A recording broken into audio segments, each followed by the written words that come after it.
Nama saya Citra Adelia. Usia saya 32 tahun. Dan lebaran lalu, kakak saya sendiri berdiri dari meja makan, mengambil 2 kantong plastik hitam yang menggelembung, dan melemparkannya tepat ke kaki saya, seolah saya adalah sampah yang harus dibuang. Salah satunya mengenai kaki saya dengan bunyi tumpul, mengotori celana jeans saya dengan lumpur dan debu. Seluruh meja hening selama setengah detik. Lalu saya mendengarnya. Dengusan kecil, senyum sinis yang ditahan di balik serbet, batuk palsu yang menutupi tawa. "Kamu bukan lagi keluarga," kata kakak saya Dimas, menatap lurus menembus saya. "Kamu dan anak itu tidak pantas ada di sini." Saya merasakan putri saya tersentak di belakang saya. Jari-jari kecilnya mencengkeram erat jaket saya. Tetapi tidak ada yang melihatnya, seolah dia adalah manusia nyata. Ibu saya, Ibu Ayu, akhirnya berdiri perlahan, seolah dia lelah berpura-pura. Matanya meluncur ke saya dan mendarat pada anak saya. "Dia juga tidak pantas ada di sini," katanya, setiap kata tajam dan tepat. "Dia hanyalah pengingat kesalahanmu." Dada saya terasa terbakar, tetapi saya tidak menangis.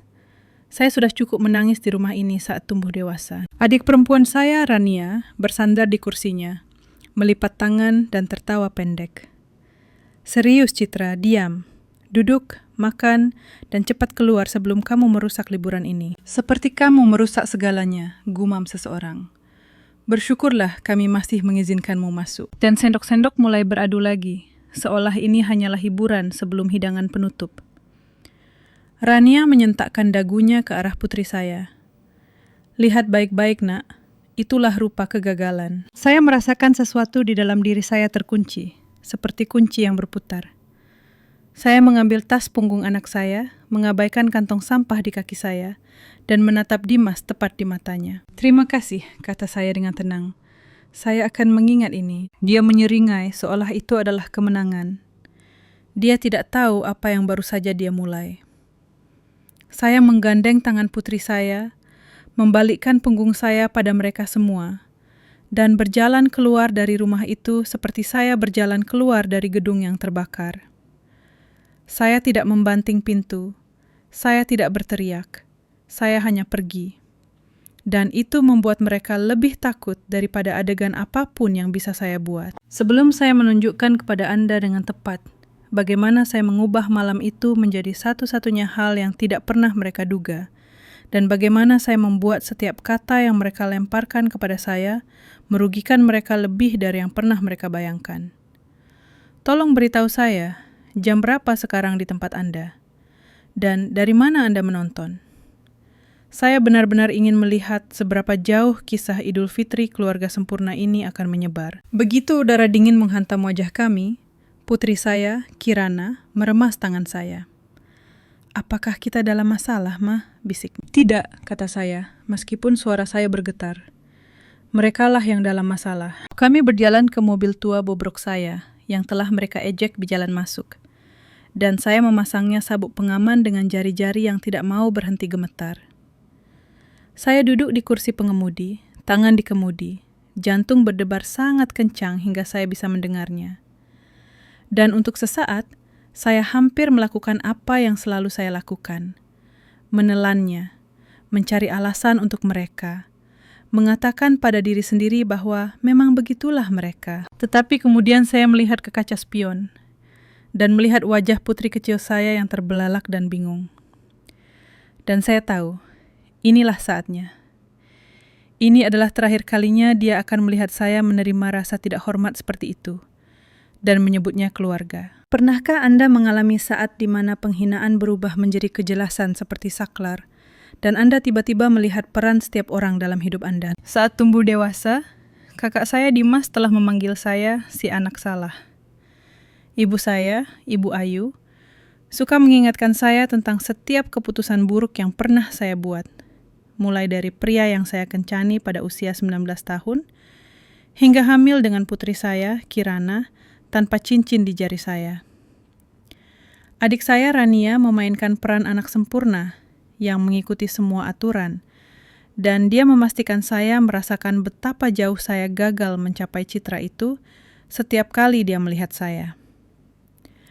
Mereka selalu memperlakukan saya seperti kisah peringatan keluarga. Malam ini, mereka meningkatkan saya menjadi penjahat. Jadi, saya melakukan sesuatu yang belum pernah saya lakukan sebelumnya. Saya mengeluarkan ponsel saya dan menggulir ke video yang telah saya mulai rekam saat kami masuk.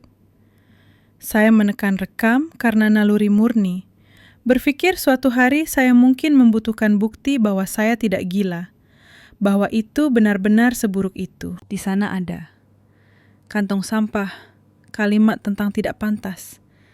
Ibu saya menyebut putri saya kesalahan, suara tawa mereka. Perut saya mual, tetapi perasaan lain muncul di atas rasa mual itu. Kekuatan. Saya menekan putar dengan volume rendah agar Kirana tidak mendengarnya lagi. Tetapi saya memperhatikan wajah mereka di layar, seperti saya menonton orang asing. "Ma," kata Kirana lembut dari kursi belakang. "Apakah mereka membenci kita?" Tenggorokan saya tercekat. Inilah pertanyaan yang telah saya hindari sepanjang hidup saya, hanya dengan kata-kata yang berbeda. "Mereka tidak membencimu," kata saya hati-hati. "Mereka bahkan tidak mengenalmu, dan mereka tidak berhak memutuskan siapa kita." Saya menarik mobil keluar dari jalan masuk. Di kaca spion, saya melihat rumah itu menyusut di belakang kami. Lampu-lampu putih, karangan bunga besar, gambar kartu pos Idul Fitri yang nyaman yang menyembunyikan inti yang busuk. "Kita mau kemana?" tanyanya. "Ke hotel malam ini," kata saya. "Dan kemudian kita akan membangun sesuatu yang tidak akan pernah bisa mereka sentuh." Ponsel saya menarik napas dalam-dalam dan mengetik kembali. "Kamu tidak akan percaya panggilan ini." 5 menit kemudian, saya parkir di luar motel pinggir jalan yang murah. Kirana tertidur di kursi belakang, dan suara Clara memenuhi telinga saya. Saya menceritakan semuanya, cepat dan datar, seperti saya membaca laporan polisi.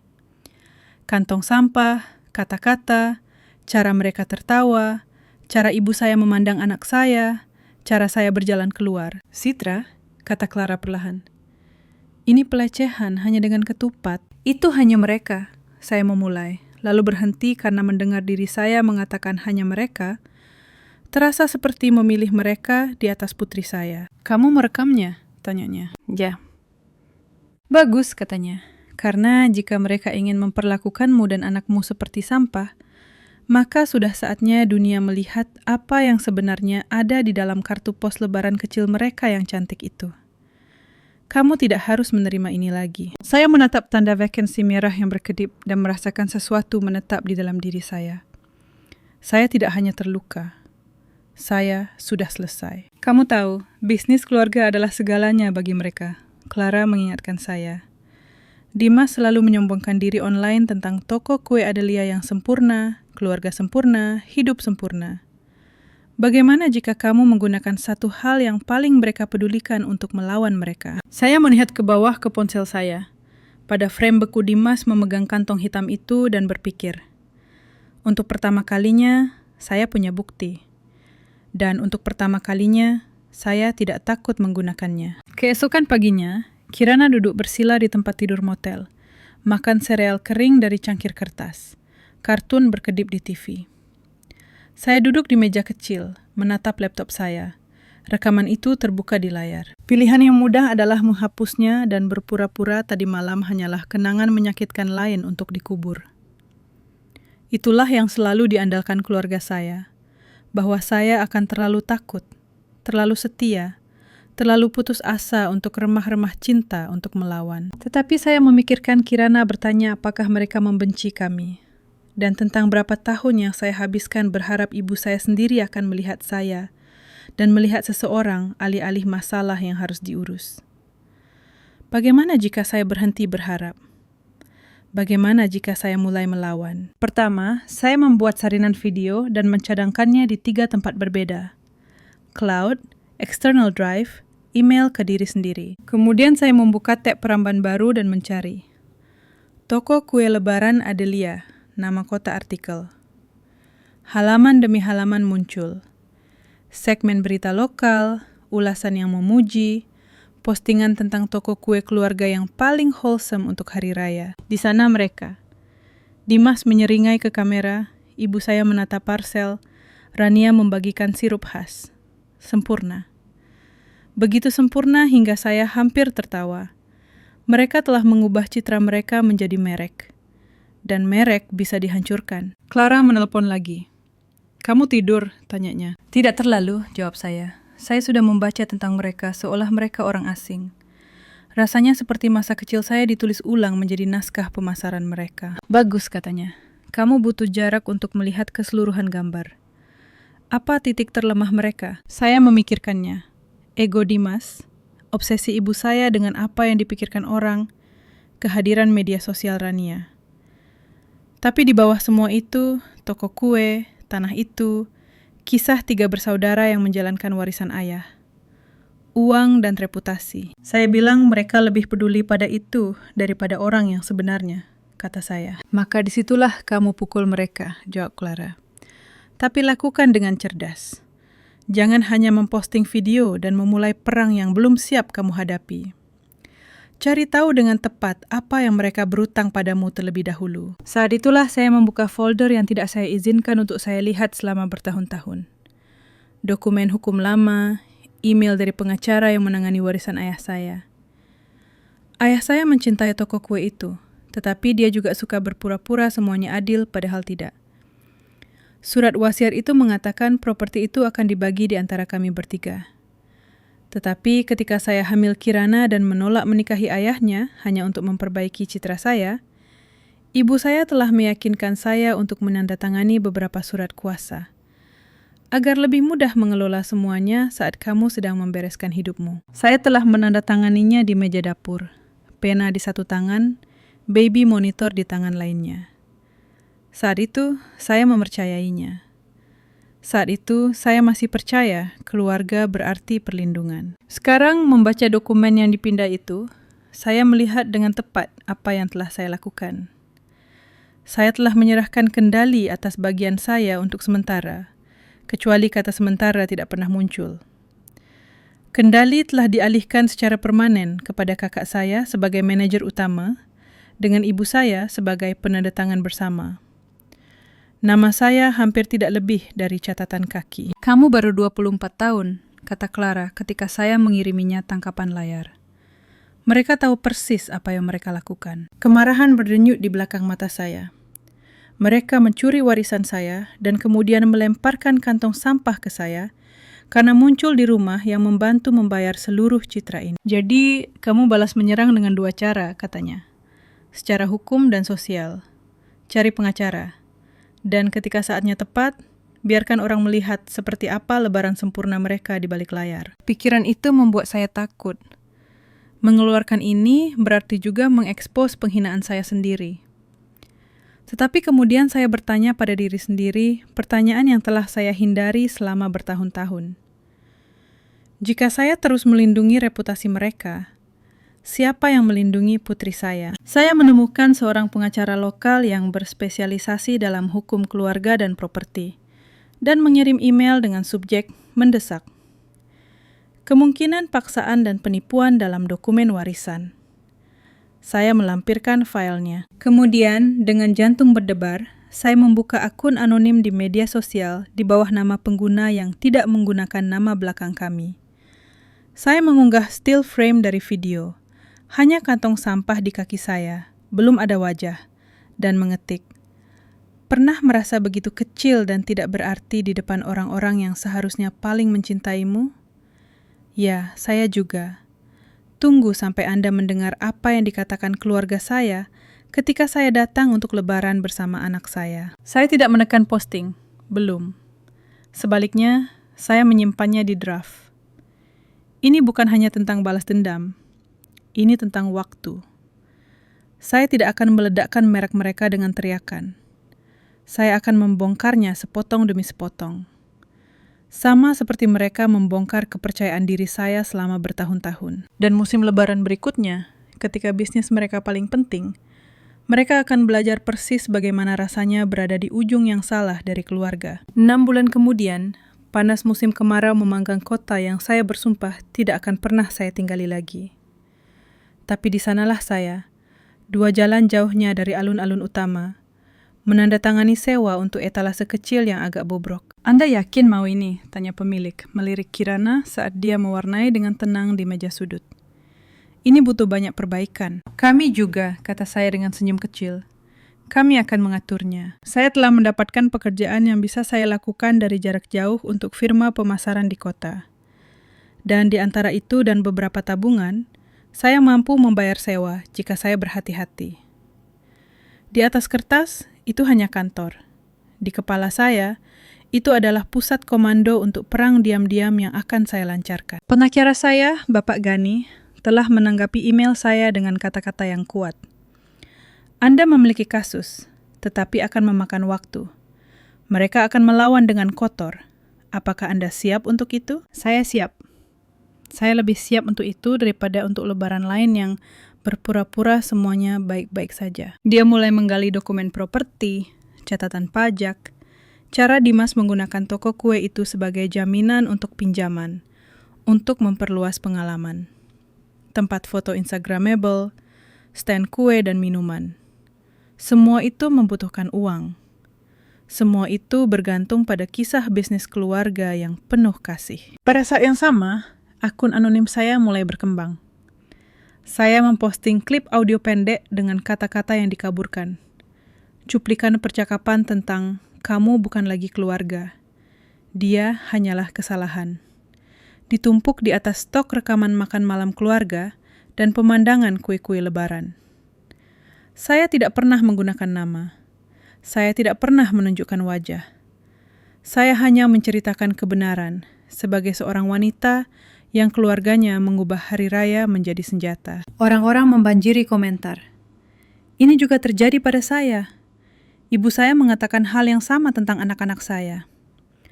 Tolong beritahu kami apa yang Anda lakukan. Tahukah Anda betapa kuatnya rasanya pertama kali orang asing tidak mempertanyakan rasa sakit Anda, tetapi mengangguk dan berkata, 'Sama.'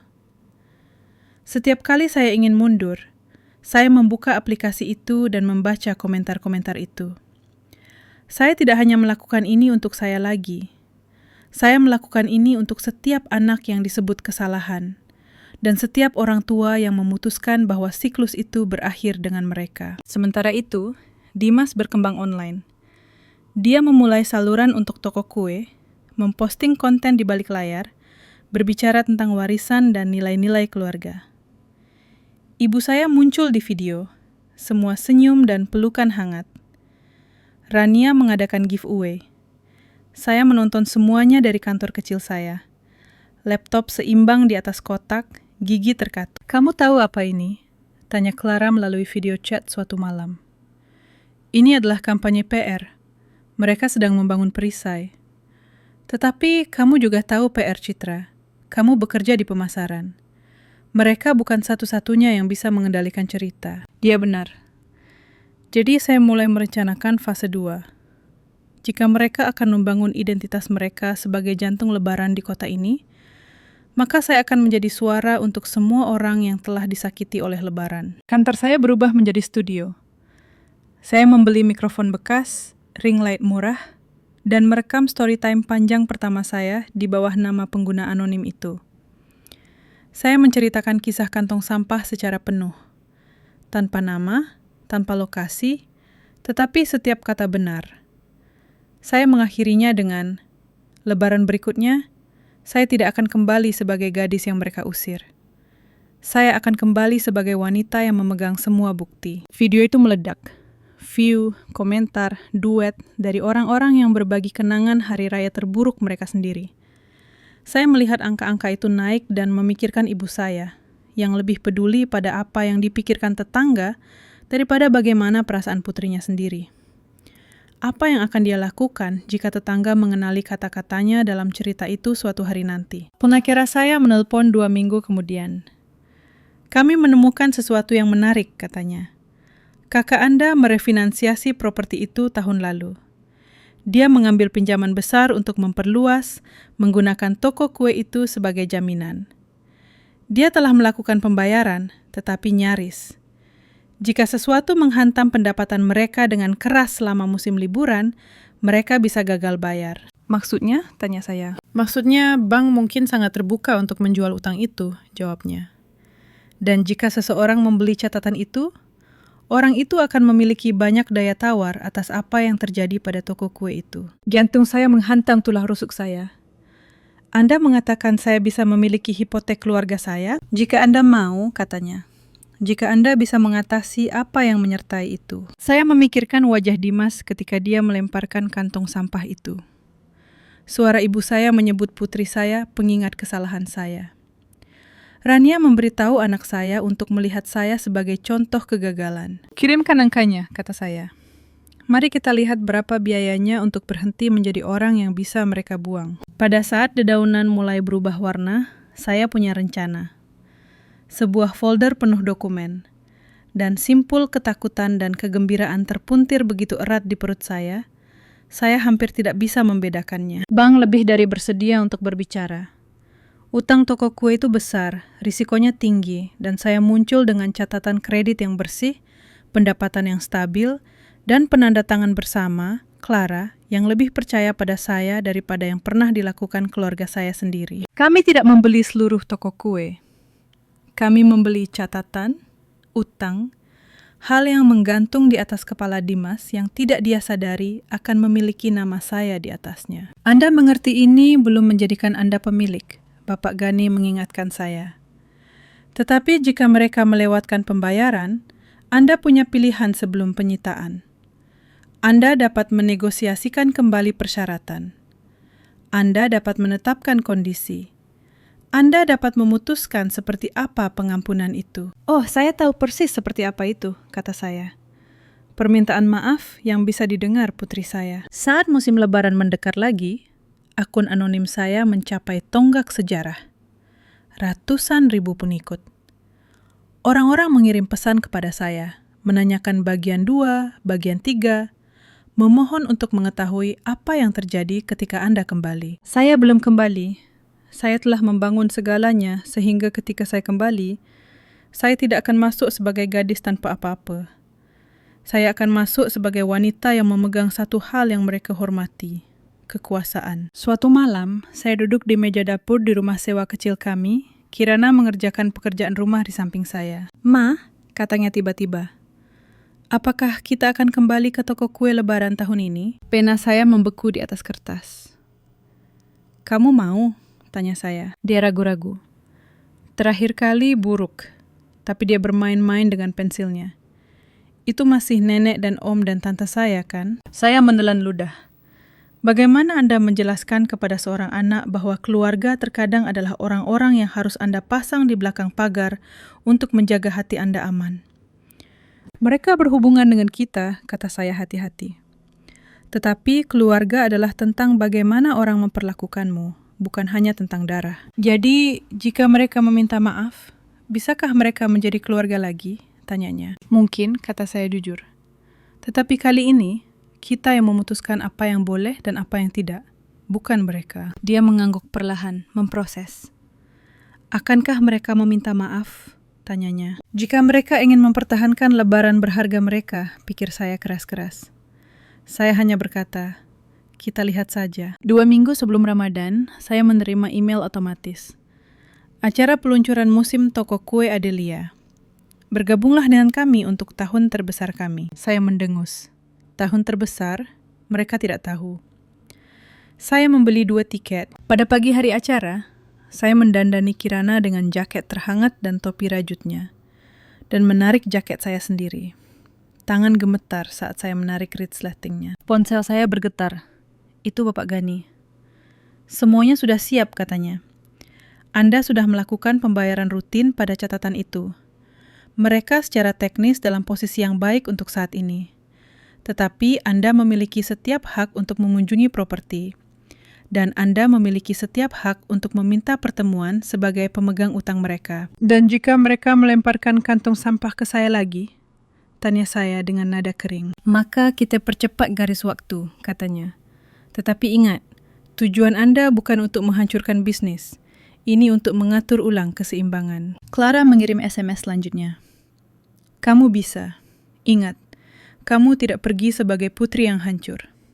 kamu pergi sebagai wanita yang memiliki daya tawar. Berjalanlah seperti itu. Di toko kue, mobil-mobil berjejer di jalan. Musik mengalun dari pengeras suara, dan anak-anak berlarian tertawa dengan cangkir sirup khas. Itu terlihat persis seperti video mereka. Sempurna, ajaib, hangat. Dada saya mengencang. Semua kenangan terburuk saya terbungkus dalam lampu kelap-kelip dan keceriaan palsu. Saat kami mendekati pintu masuk, Dimas ada di sana dengan jaket brandednya, menyambut tamu, tersenyum untuk selfie. Ketika dia melihat saya, senyumnya membeku. "Kamu pasti bercanda," gumamnya. "Kamu benar-benar kembali." Ibu saya melayang beberapa langkah di belakangnya, wajahnya kehilangan warna. Adik saya Rania berdiri di dekat stand minuman, menurunkan ponselnya di tengah Instagram story. Untuk sesaat, tidak ada yang bergerak. Lalu saya tersenyum.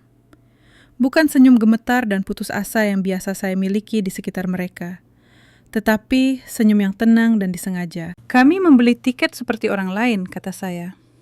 "Kami di sini untuk menikmati kue-kue di toko Adelia." Dimas melangkah lebih dekat, merendahkan suaranya. "Kami sudah bilang tahun lalu kamu tidak diterima di sini. Saya tidak akan melakukan drama ini lagi." "Itu lucu," kata saya pelan. "Karena toko kuemu sangat diterima dalam portofolio saya." Kebingungan melintas di wajahnya. "Apa yang kamu bicarakan?" Saya mencondongkan tubuh, hanya cukup agar dia mencium betapa saya tidak takut. "Saya memiliki utangmu, Dimas. Bank menjual catatanmu. Orang yang memutuskan berapa lama tempat ini tetap buka." Saya mengetuk dada saya. "Hai." Rahangnya jatuh. "Kamu bohong." Ibu saya bergegas maju. "Citra, apa yang kamu mainkan? Jangan merusak hari ini." Saya mengeluarkan surat terlipat dari tas saya dan menyerahkannya kepada Dimas. Itu adalah pemberitahuan resmi dari kantor Bapak Gani yang mengonfirmasi transfer catatan dan mengidentifikasi saya sebagai pemegang baru. Matanya memindai itu, dan warna memudar dari wajahnya. Ibu saya merebutnya dari tangannya dan membacanya sendiri. Ini konyol," dia tergagap. "Bagaimana bisa? Mengapa kamu?" "Karena tahun lalu kamu melemparkan sampah ke saya dan menyebut anak saya kesalahan," kata saya dengan nada datar. "Dan kemudian kamu menggunakan nama keluarga kita dan warisan ayah untuk membangun kerajaan kecil yang lucu ini di punggung saya sambil memotong saya dari segalanya. Jadi saya memutuskan, jika saya akan menjadi sampah, saya mungkin juga menjadi truk sampah." Adik saya Rania, yang mendengarkan dari beberapa langkah jauhnya, menelan ludah. "Kamu tidak bisa hanya muncul dan mengancam kami di depan pelanggan," desisnya. "Kami akan memanggil keamanan." "Saya tidak mengancammu," kata saya. "Saya menjelaskan kenyataan baru. Anda ingin musim Anda berjalan lancar. Anda ingin sponsor dan influencer dan segmen berita lokal itu. Bagus. Maka Anda harus melakukan satu hal sederhana terlebih dahulu." Ibu saya memelototi saya. "Dan apa itu?" "Anda akan berdiri di depan putri saya, menatap matanya, dan meminta maaf atas apa yang Anda katakan Lebaran lalu," jawab saya. "Kalian semua, dengan jelas, tanpa alasan. Dan saya akan merekamnya. Anda bisa mendengar jarum jatuh." Bibir ibu saya menipis. "Kamu memeras keluargamu sendiri," bisiknya. "Tidak," kata saya. "Saya meminta pertanggungjawaban Anda. Ada perbedaannya. Anda telah menghina saya sepanjang hidup saya dan lolos, karena saya adalah anak yang takut yang membutuhkan Anda. Saya tidak membutuhkan Anda lagi. Tetapi Anda membutuhkan toko kue ini. Jadi, putuskan mana yang lebih penting. Harga diri Anda atau bisnis Lebaran Anda." Dimas meremas surat itu di tinjunya. "Kamu tidak akan menenggelamkan toko ini," katanya. "Ayah mencintai tempat ini. Kirana mencintai tempat ini. Kamu akan menyakitinya juga." "Saya tidak perlu," jawab saya. "Yang harus saya lakukan hanyalah menyesuaikan persyaratan pembayaran Anda, membuat beberapa panggilan, mungkin dengan sopan memberitahu sponsor Anda bahwa keluarga Wholesome yang mereka dukung meneriaki, 'Kamu bukan keluarga,' pada anak berusia 7 tahun dan melemparkan sampah ke ibunya.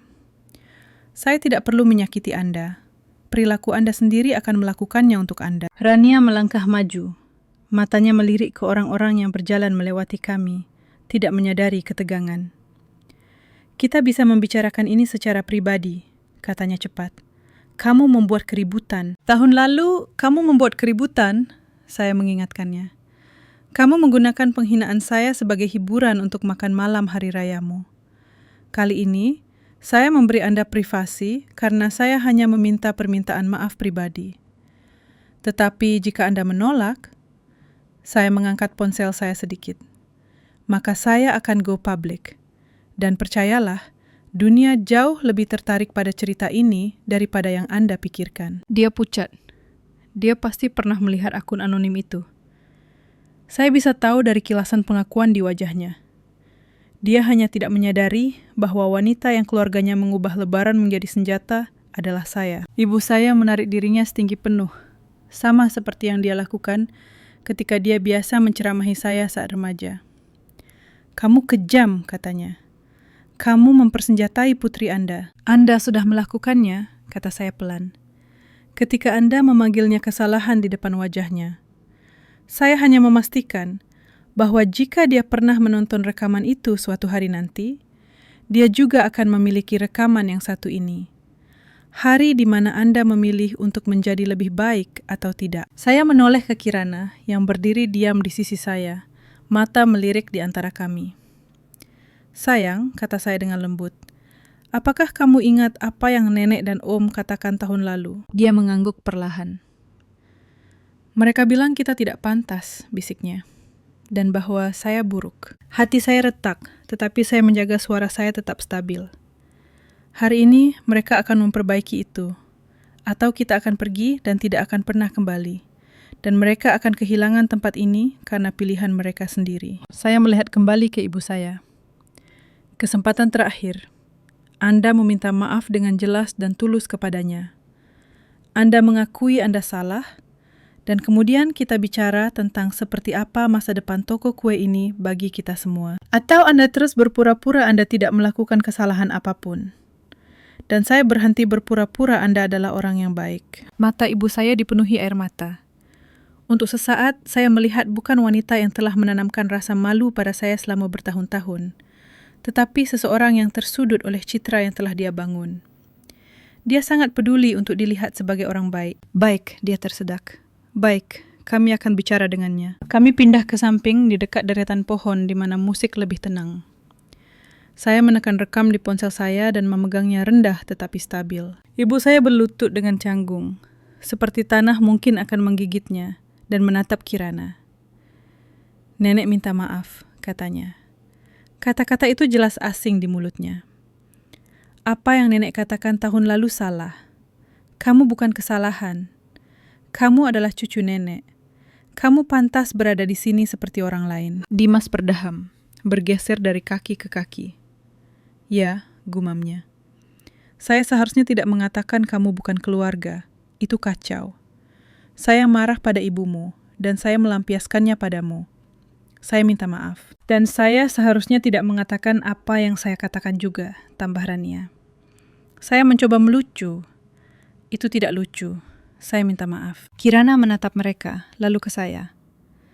Apakah kalian sungguh-sungguh? Tanyanya dengan suara kecil. Ibu saya ragu-ragu, lalu mengangguk. Ya, katanya. Dan untuk sekali ini, saya percaya dia setidaknya ingin bersungguh-sungguh. Saya menghentikan rekaman dan menyelipkan ponsel ke saku saya. Awal yang baik, kata saya. Tetapi permintaan maaf adalah langkah satu, bukan garis akhir. Dimas cemberut. Apalagi yang kamu inginkan? Konsekuensi, kata saya terus terang. Anda tidak bisa memperlakukan saya seperti sampah selama bertahun-tahun, dan kemudian bertindak seperti satu permintaan maaf mengatur ulang jam. Inilah yang akan terjadi. Anda akan menandatangani perjanjian hukum yang mengakui bahwa saya dipaksa untuk menandatangani kendali atas bagian saya dari toko kue. Anda akan mengembalikan saya sebagai mitra yang setara dengan hak suara. Anda akan mengalokasikan persentase dari keuntungan musim ini ke dana atas nama Kirana untuk masa depannya. Dan jika Anda pernah berbicara tentang dia seperti yang Anda lakukan tahun lalu lagi, saya akan go public dengan segalanya.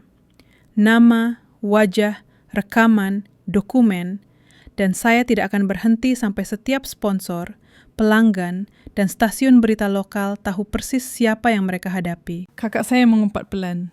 Kamu gila. Tidak, kata saya. Saya selesai menjadi kambing hitam Anda. Jika Anda ingin mempertahankan tempat ini, Anda akan belajar seperti apa rasanya akuntabilitas yang sebenarnya. Bapak Gani sudah menyusun dokumennya. Yang harus mereka lakukan hanyalah menandatangani. Ibu saya melihat garis-garis, klausul, konsekuensi yang dijabarkan dalam hitam dan putih. Kamu mengambil segalanya, bisiknya. Tidak, jawab saya. Saya hanya mengambil kembali apa yang menjadi milik saya. Sisanya? Saya mengangkat bahu. Sisanya adalah tagihan untuk semua tahun di mana Anda pikir saya tidak akan pernah berdiri. Mereka menandatangani. Tentu saja mereka menandatangani. Kebanggaan itu keras, tetapi ketakutan lebih keras. Terutama ketika baunya seperti penyitaan dan skandal publik. Kami bertemu di kantor sempit toko kue, jauh dari pelanggan dan lagu-lagu hari raya. Sementara Kirana menyeruput sirup di luar bersama Clara, yang datang untuk dukungan moral. Tangan ibu saya gemetar saat dia meletakkan pena di atas kertas.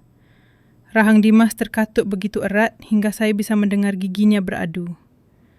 Rania menghindari mata saya sepenuhnya. Selesai, kata ibu saya dengan tajam, menggeser dokumen kembali ke Bapak Gani. Apakah itu cukup darah untukmu? Ini bukan darah, kata saya. Ini tinta.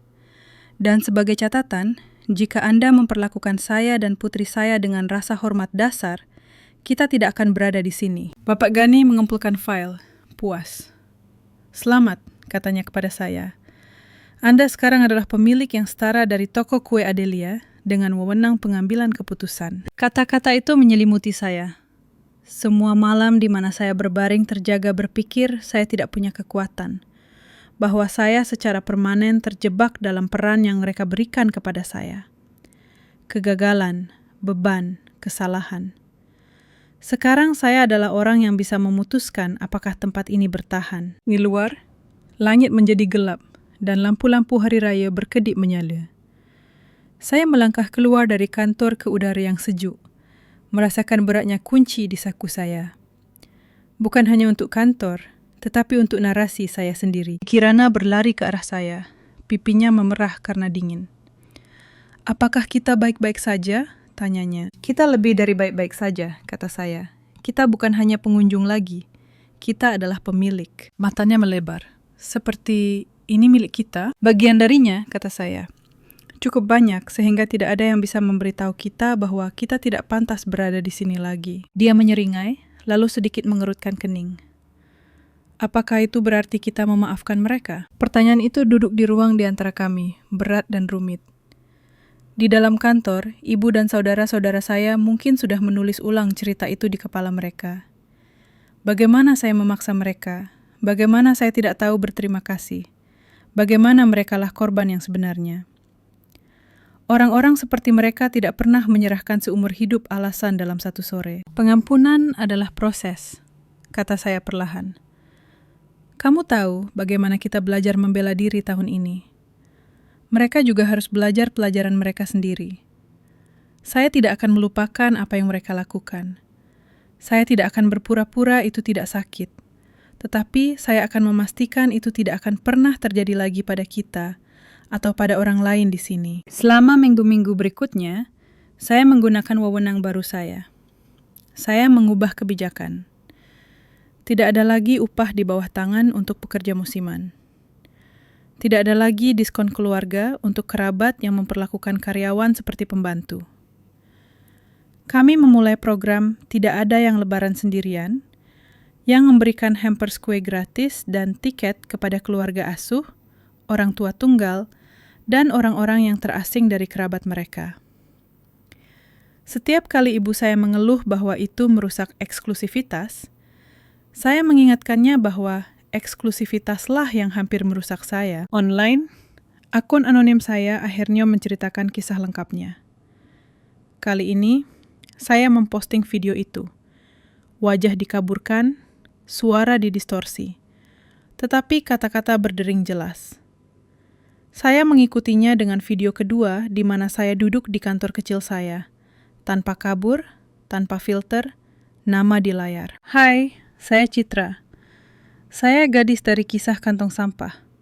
Dan tahun lalu, keluarga saya mengatakan putri saya dan saya tidak pantas berada di Lebaran. Tahun ini, saya memiliki sebagian dari bisnis Lebaran mereka. Inilah yang terjadi ketika Anda berhenti memohon untuk duduk di meja dan membangun kursi Anda sendiri. Responsnya luar biasa. Orang-orang tidak hanya menonton. Mereka berbagi, menyambung, berkomentar, menangis. Beberapa mengenali toko kue di latar belakang. Bisikan pun dimulai di kota. Saya mendengar ibu saya dipermalukan. Saya mendengar Dimas marah karena orang tahu dia melemparkan sampah ke saya. Saya mendengar Rania berjuang untuk mengarahkan kehadiran online-nya ke penyembuhan dan pertumbuhan. Bukan masalah saya. Satu-satunya pendapat yang saya pedulikan adalah gadis kecil yang sekarang berjalan ke toko kue itu dengan kepala tegak. Pada malam takbiran, saat pelanggan terakhir pergi dan hujan mulai turun dalam rintik-rintik malas, saya berdiri di tepi properti, melihat lampu-lampu bersinar lembut di kegelapan. Ibu saya mendekat, terbungkus mantel tebalnya, terlihat lebih tua dari yang saya ingat. "Kamu telah mengubah tempat ini," katanya pelan. "Mungkin," jawab saya, "atau mungkin saya hanya berhenti membiarkannya mengubah saya." Dia ragu-ragu. "Saya tidak tahu bagaimana memperbaiki semuanya," dia mengakui. "Saya tidak tahu bagaimana membatalkan apa yang saya lakukan padamu." "Anda tidak bisa," kata saya. "Anda hanya bisa memutuskan siapa Anda sekarang. Untuk saya, untuk Kirana, untuk diri Anda sendiri." Dia mengangguk perlahan, air mata berkilauan di matanya. "Apakah kamu membenciku?" tanyanya. Saya memikirkan gadis yang dulu, yang akan bergegas meyakinkannya, untuk membuatnya merasa lebih baik tentang rasa sakit yang dia sebabkan. Gadis itu sudah pergi. "Saya tidak membenci Anda," kata saya. "Saya hanya akhirnya lebih mencintai diri sendiri dan putri saya, daripada saya mencintai mencoba membuat Anda bahagia." Kami berdiri dalam keheningan sejenak, melihat Kirana mengejar rintik hujan dengan anak-anak lain di antara deretan kue. "Maukah kamu tinggal?" tanya ibu saya. "Maukah kamu terus bekerja di sini bersama kami?" Saya meliriknya. "Untuk saat ini," kata saya, "karena tempat ini bisa melakukan hal-hal baik untuk orang jika kita mengizinkannya. Tetapi saya tidak terkunci di sini. Jika Anda kembali menjadi diri Anda tahun lalu, saya akan pergi dan saya akan mengambil bagian saya. Anda harus mengerti itu." Dia mengangguk lagi. Untuk sekali ini, dia tidak berdebat. Itu sudah cukup untuk malam ini. Kemudian, saat mengemudi pulang, Kirana menyandarkan kepalanya ke jendela dan menghela napas bahagia. "Rasanya berbeda tahun ini," katanya. "Seperti kita benar-benar pantas." Saya tersenyum. "Kita pantas," jawab saya, "karena kita yang memutuskannya." Pernahkah Anda memiliki saat di mana Anda menyadari orang-orang yang paling menyakiti Anda hanya memiliki kekuasaan karena Anda mempercayai versi mereka tentang diri Anda? Malam Dimas melemparkan kantong sampah ke kaki saya. Mereka pikir mereka sedang menulis bab terakhir dari cerita saya. Kisah di mana saya tetap menjadi si pengacau, orang luar, kesalahan. Sebaliknya, malam itu menjadi kisah asal saya. Malam saya berjalan keluar menggandeng tangan putri saya dan berjanji pada diri sendiri bahwa saya tidak akan pernah membiarkan siapapun memperlakukan kami seperti sampah lagi. Saya tidak pernah melupakan malam itu. Dan saya memastikan mereka juga tidak akan pernah melupakannya. Jadi, beritahu saya, jika keluarga Anda memperlakukan Anda seperti keluarga saya memperlakukan saya, apakah Anda akan tinggal dan membangun kembali dengan batasan? Atau apakah Anda akan membakar jembatan dan pergi untuk selamanya?